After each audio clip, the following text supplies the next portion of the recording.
Chers amis, bonjour. Nous sommes le lundi 19 juillet 2021. Il est 10h30, quelques retards sur l'horaire. Je vous prie de m'en excuser. Donc quelques news de l'Arménie, de l'Artsakh et de la diaspora arménienne. Tout d'abord l'Arménie, donc Nikol Pachinian, le Premier ministre arménien. Vous voyez, on est en extérieur, vous avez même droit à de la musique. A présenté, donc le Premier ministre arménien par intérim Nikol Pachinian a présenté ses condoléances à Angela Merkel pour la catastrophe, justement les inondations en Allemagne qui ont fait plus d'une centaine de morts. Donc voilà, l'Arménie solidaire de cette catastrophe sans doute climatique. Voilà.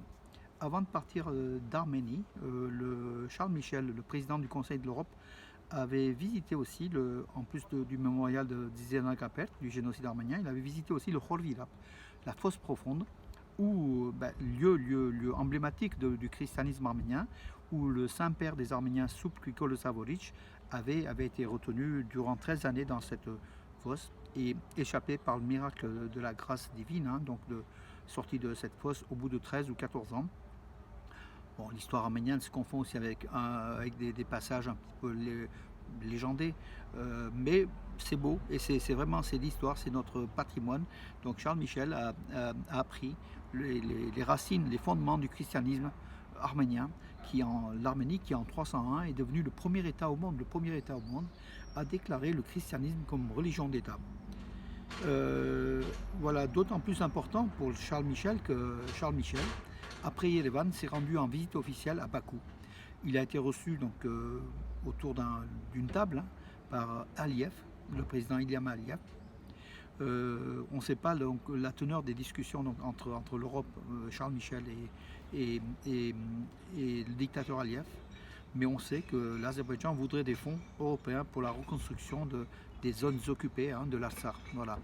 Malgré sa manne pétrolière qui est un peu dilapidée par quelques oligarques, ils veulent de l'argent européen pour reconstruire donc, ces parties occupées de l'Artsakh, espérant que Charles Michel ne tombe pas dans le piège. Mais enfin, l'Europe, vous savez, il ne faut pas non plus garantir des résultats. L'Europe est un petit peu à double tranchant, même si elle est proche de l'Arménie, elle est aussi proche de l'Azerbaïdjan, proche de la Géorgie.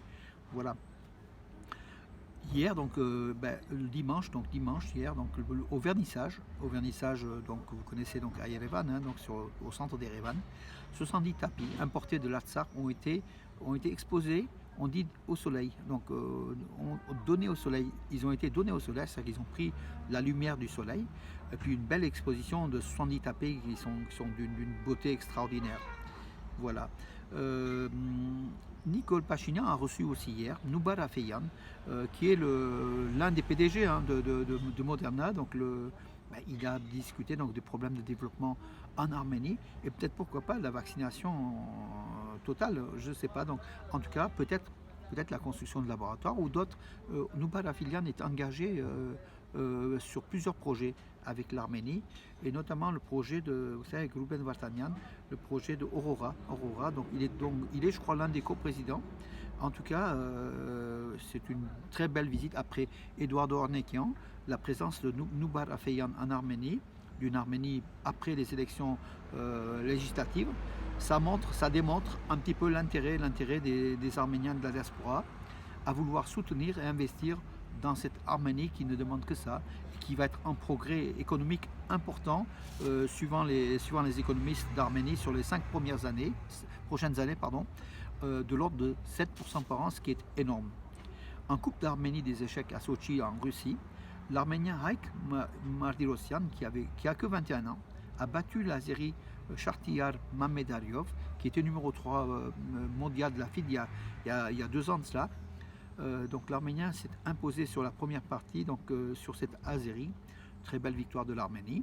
Aujourd'hui, il y a le deuxième match entre les deux maîtres des échecs, en espérant que bien sûr, une nouvelle fois, notre jeune Arménien Haik Mardirosyan puisse sortir vainqueur de la confrontation et puis donner une petite leçon aux Azéris, tout simplement.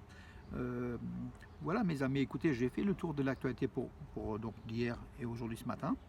Je vous donne rendez-vous à demain en profitant du soleil. Donc on me disait le soleil n'est pas au rendez-vous à Valence. Si regardez le ciel, regardez comme il est.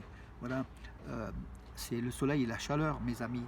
Enfin, l'été, on respire, on pense à l'Arménie, on pense à l'Artsakh, la population qui souffre, solidaire de la population d'Arménie et de l'Artsakh. L'Arménie qui vit dans la peur au niveau de ses frontières, et l'Artsakh qui est en permanence terrorisé depuis la guerre donc du 27 septembre dernier. On pense à eux, on pense bien fort à eux. Nous les soutenons, unissons-nous, soyons unis autour de l'Arménie et de l'Artsakh. Mes amis, bonne journée et je vous donne rendez-vous à demain.